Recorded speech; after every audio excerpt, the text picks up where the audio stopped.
आषाढ महिना आणि घरात अजून तळणाचा खमंग सुवास सुटला नाही असं कसं चालेल? आषाढ म्हटलं की तळण हे झालंच पाहिजे. आणि त्यातच आपला बेंदूर सणही आलाय.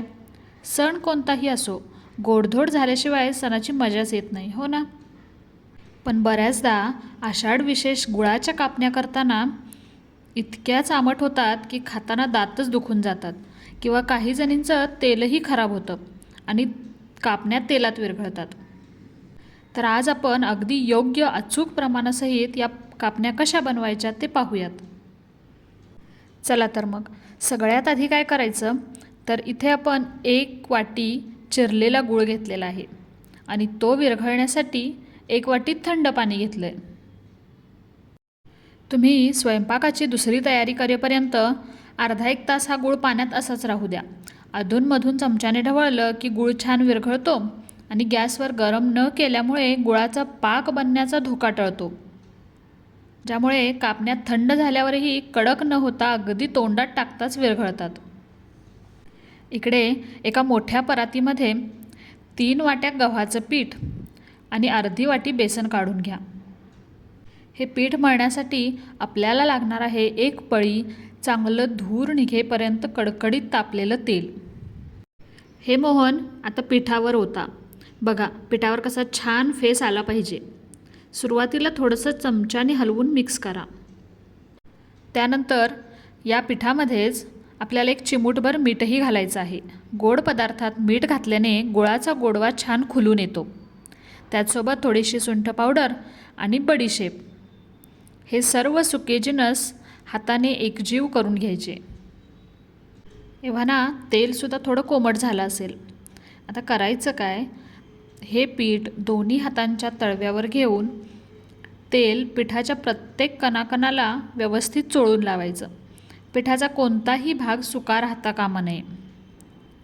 तेल पिठाला नीट चोळून झाल्यावर थोडे पीठ हातात घेऊन त्याची घट्ट मूठ आवळायची. जर मूठ उघडल्यावर पिठाचा तो गोळा म्हणजेच मुटका न विस्कटता तसाच राहिला तर याचा अर्थ तुम्ही टाकलेलं तेल आणि पिठाचं प्रमाण अगदी अचूक आहे. आता आपण जे गुळाचं पाणी तयार केलं होतं ते गाळणीने गाळून पिठात घालूयात. यामुळे गुळातील कचरा पिठात जात नाही. आता थोडं थोडं गुळाचं पाणी घालत आपल्याला हे पीठ मळायचं आहे. एक गोष्ट लक्षात ठेवा, कापण्याचं पीठ हे चपातीच्या पिठा इतकंच सैल असायला हवं. यामागचं कारण असं की हे पीठ जर खूप जास्ती घट्ट झालं तर तळताना कापण्या अधिक कडक होतात. तेच जर पीठ किंचित सैल असेल तर या कापण्या तळल्यानंतर म्हणाव्या तितक्या कडक नाही होत आणि खुसखुशीत होतात. त्यामुळे आपण पीठ खूप जास्ती घट्टही नाही आणि खूप जास्ती पातळही करायचे नाही. पातळ पिठामध्ये तेल खूप जास्त ओढून घेतलं जातं. आता असं पीठ एकसारखं झालं की त्यावर 1-2 चमचे तेलाची धार सोडून हे पीठ छान सेट व्हायला ठेवून देऊयात. 15 ते 20 मिनिटात आपण कापण्या लाटायला घेऊ शकतो.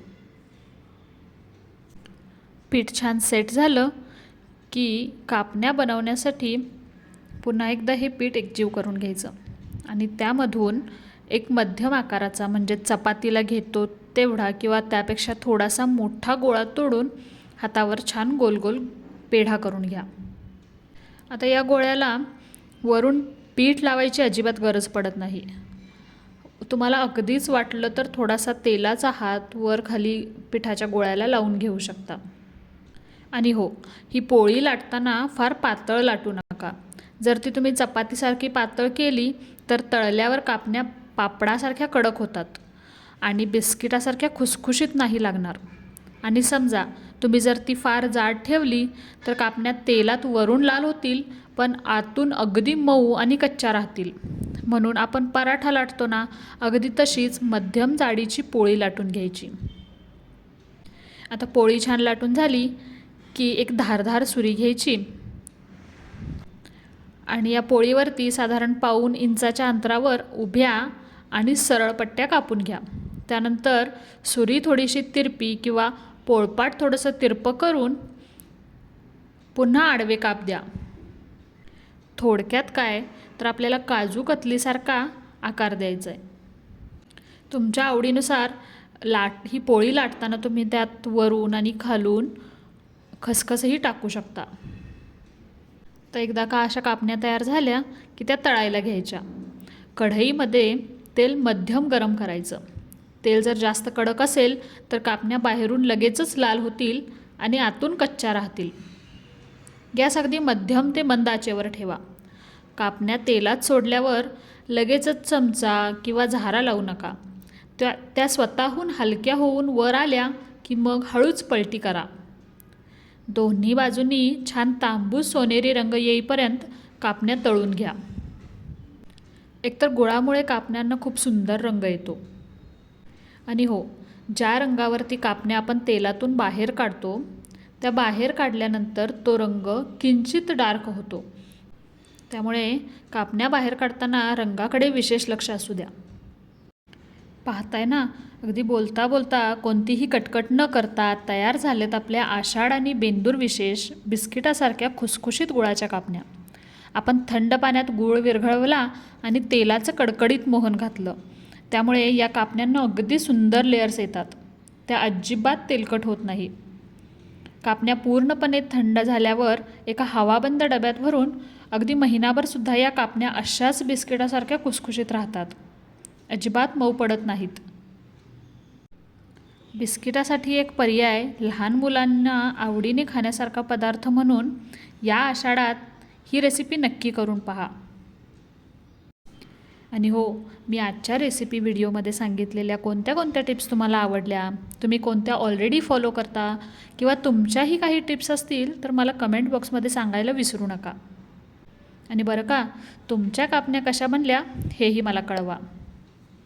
पुन्हा भेटूयात अशाच एका खमंग खुसखुशीत आणि अस्सल रेसिपीसोबत. धन्यवाद.